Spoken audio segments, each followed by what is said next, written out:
Bandang 11 ho ng tanghali, dumaan ho kami dyan. Nagkataon ho na sinalubong kami nung 621 na warship nila. Yun ho, inikutan kami tapos inescortan lang ho kami na tinataboy kami palayo.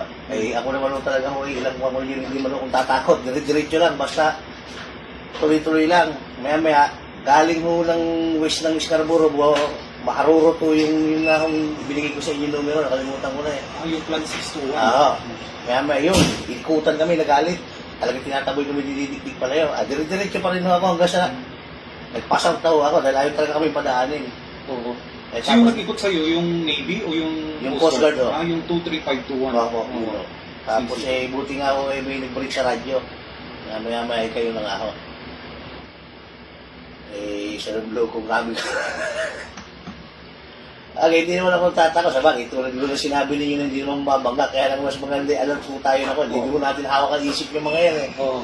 Kaya nung sinabi ko na nandyan lang kayo, isinunod ko na dito, magsalubong tayo, magkita tayo para masaya pare-parehas. Oo. Kaya po kami nandito para bantayan po, kayo. Kaya maraming salamat doon sa inyo. Mga bayani. Sa ating mga Philippine Coast Guard, napakalaking bagay sa aming makikis na yan. Opo, maraming salamat po.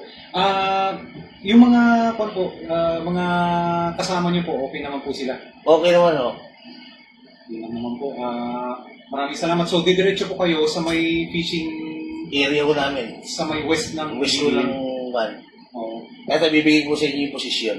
Sige po, kukunin po namin yung position. Para anytime may nandun lang po kami. Ang abiso lang po namin is lagi po ninyong tignan yung panahon kasi amihan po ngayon. Minsan pabukso-bukso po yung Ay, lagi na lang po ako magpapakipag-coordinate sa inyo, magtatanong ko ng weather. Para pagka sinabi yung aware kayo dyan, magpatabi-tabi na kayo ng konti.